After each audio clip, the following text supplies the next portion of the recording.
Hello viewers, welcome back to my channel. Hope you are doing great. If you haven't subscribed to my channel yet, please go ahead and subscribe. I have created bunch of playlists to cover various categories of the problems such as breadth first search, binary search, depth first search, dynamic programming and so on. Please check them out. I have uploaded the code for this problem to the GitHub repository.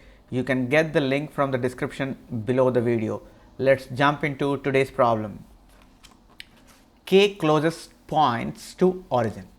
We have a list of points on the plane. Find K closest points to the origin 0, 0. Here the distance between 2 points on a plane is Euclidean distance. You may return the answer in any order. The answer is guaranteed to be unique except for the order that it is in, right?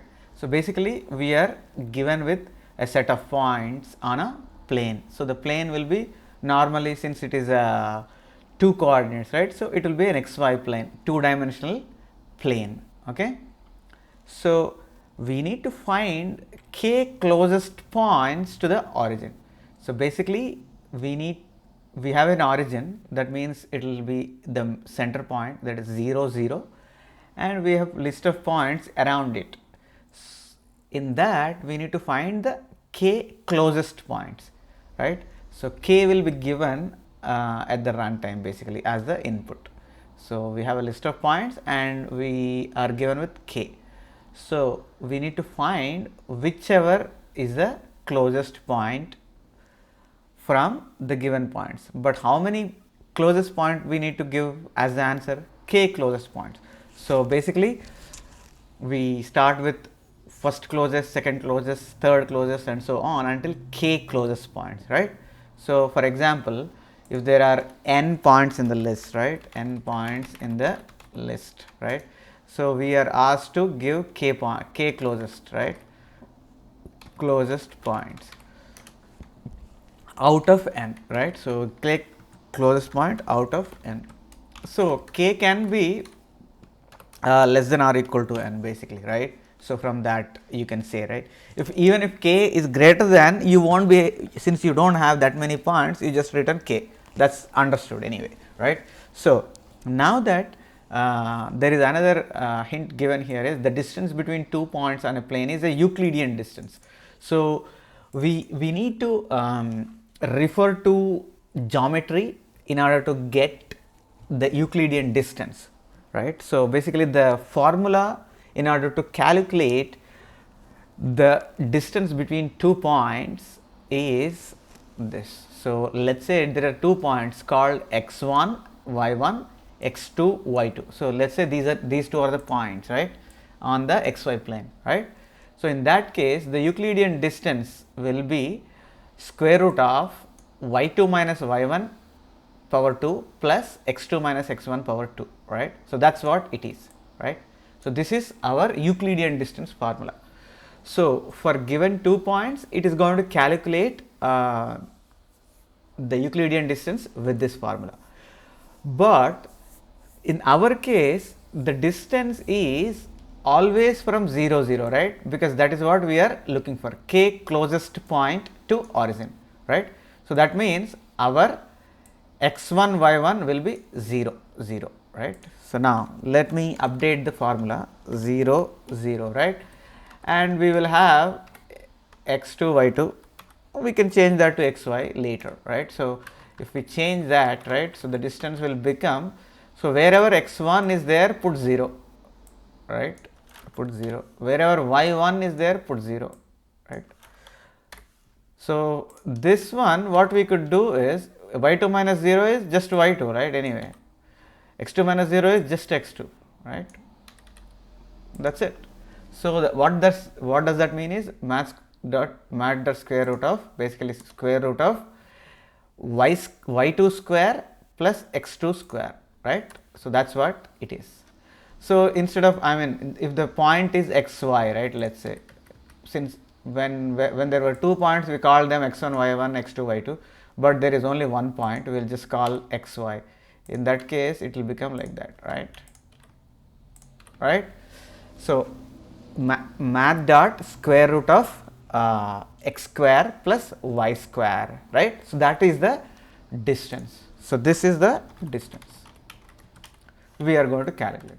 So now, so we will have a map something like this. So I am going to call point as P1, okay, and distance as D1, okay. So likewise we have several things, right. So for each point you are going to calculate the distance P2 D2, right, and P3 D3, something like that, right. So we are going to calculate and put them in the map. So that's our approach. So P4 something like D2, something like that, okay. So why did I put D2 here? I mean, there might be several points at same distance, right? So it may not be like one point, right? For example, if you take 2 2, let me call as coordinates 2 2, and the other point minus 2 2. So the distance between 0 0 and 2 2, right, distance between 0 0 and 2 2, and distance between minus 2 2 to 0 0 is same, right. If you want, you can just put them in this formula and get it, right. So the distance between this is what? Square root of 8, right, square root of 8, and even this is also square root of 8, okay. So for both it is square root of 8, right. So that's the reason why I said, okay, for P1 the distance is D1, P2 the distance is D2, P3 distance is D3, for P4 also I am saying, okay, distance is D2. That means there can be points on a xy plane, there can be multiple points on xy plane with equidistance. So that is possible, right. So that's the reason why I put like that. So now, how many points we need to get? K. So K, let's say K is equal to 1. That means you need to sort this map based on the distance, right, based on the distance you need to sort, and whatever it is available after sorting the first element, we are saying K is equal to 1, right. Okay, you sort the map in ascending order, based on distance, right, and just pick first one, right, that because K is equal to 1, you just pick the first one, that's it. So that's what is the approach that we are going to use, right. So in order to store the point and its distance, right, we will have a point class, okay. So you can see it on the screen right here. So I will have a point class which is x and y. It will just take the xy coordinates, that's it, not much. This is a plain vanilla point class, right. So now we are saying Euclidean distance, right. We came up with the formula this, right, basically this, maths dot square root of y square plus x square or x square plus y square, it does not matter because it is an addition, right. So we need to have a special function for this. Okay, let's go look at that function. It's just a one liner basically. So get distance x y, you just say math dot square root of x square plus y square, that's what it is, right. So math dot square root of x square plus y square. So that's what I have, get distance, right. So now we are given with points and a k, right. So now in the answer that we are going to return, we will need to have k, right, k points in the answer. So for that purpose we are declaring an answer two-dimensional array with which is equal to k length, right, that's what we declared. And then what we said is initially we need to come up with this kind of map, right, point and the distance, right. So I am declaring a dictionary here, I am calling it as a sorted dictionary, right. So basically I am doing this step and this step, right.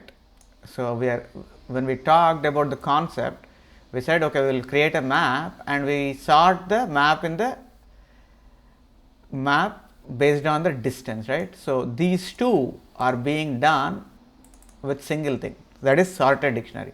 So double is a distance, point is a point, right? So basically for each distance there is a set of points. It can be one or more, just like we saw for D2. So if you convert this to a distance based points, right? So D1, P1, right, and D2, what are the points? P2 and P4, right? So that's what, and D3 basically it is P3, that's it. So this is what our basic approach, right?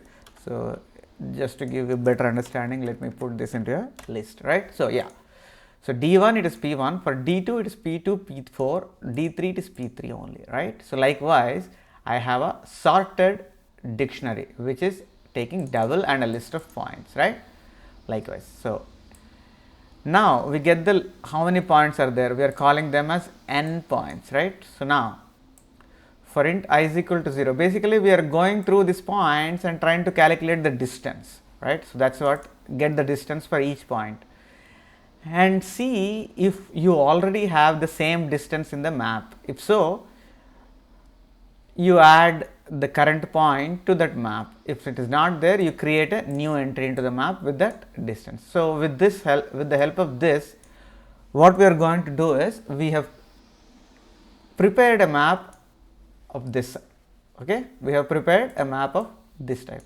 So now from here we need to select k elements, right? So k points, elements in the sense, right, k points. So go through the map, right? So now we are going to go through the map. So we go through the map and select k points. As and when the count becomes k, right, we just break out and give the answer, I mean return the answer. So that's what we are going to do. So it's a simple algorithm. There are only two steps here. One is to calculate the distance and get k points from the dictionary, right? So sorted dictionary. Since we are calling it as sorted dictionary, as and when you put the elements into the dictionary, right, it will get auto sorted, right? So that's how we are able to solve this problem. So let's go ahead and look at the time and space complexity for this algorithm, right? So time and space, right? So what is the time complexity required here? We are saying there are n points in the list. So we go through this building the map until n points, right? So this would take order of n time, right? So order of n time, where n is the length of the list, right? So now that we know this is going to take order of n, but there is another function we are calling for each n. What is that? Get distance. So get distance, how much time it is actually taking here? This is just calculating the square root of the given coordinate, right? Basically getting the distance. So this is a constant function, you can say, right? So this can be executed in a constant time. So when we multiply a constant with n and use it in big O notation, anyway we are going to remove that constant from the big O notation. That is why we are saying this will be of order of n, right? Good. So next we have this for loop. How many times this is going to execute? This will execute until the count reaches k, right? So that means this would execute until k times. So in that case what we will say is order of k, right? So the total term complexity is order of n plus k for this particular algorithm. So there is something that we are missing here. What is that? Sorted dictionary. So what is the time complexity to do the sorting is the question, right? So we haven't, I mean we are not doing the sorting explicitly, but the sorted dictionary does the sorting implicitly, right? So as and when you put the entries into the dictionary, it will sort automatically for you, right? So amortized sort, we will say it will take, since we are going to put all the n elements into the map, we would say the sorting will take order of n log n, right? So in that case, we will need to add order of n log n, right? So the total time complexity for this particular algorithm will be order of n plus k plus n log n. So normally n plus k will be less than n log n for larger n's. So you could say that the complexity for this particular algorithm is just order of n log n also. So that also is a, in one way it is a correct answer. So let's go ahead and look at the space complexity. So are we using any extra space? Oh yes, just now we talked about the map, right? So we are using extra space for the map, and we are using extra space for the answer list, right? So this will be the length of k. Let's write order of k first, right? Order of k plus how much storage is needed for the map, right? So in a typical case, if all the points are at different distance, so if you have n points, so sorted dictionary will also need n spaces. So that means you need order of n space complexity. So that means the total space complexity is order of n plus k. So time complexity is, we said, order of n log n, and space complexity is order of n plus k. So that's how we are able to solve the problem and deduce the time and space complexity from the code, right? If you have any further questions, please post them in the comment section below this video. I will get back to you as soon as I can. I have posted the code to the GitHub repository. You can find the link in the description below the video. If you haven't subscribed to my channel yet, please go ahead and subscribe and share among your friends. Please click on the bell icon so that you will be notified about all my future videos. Thank you for watching. I will be back with another video very soon. Till then, goodbye.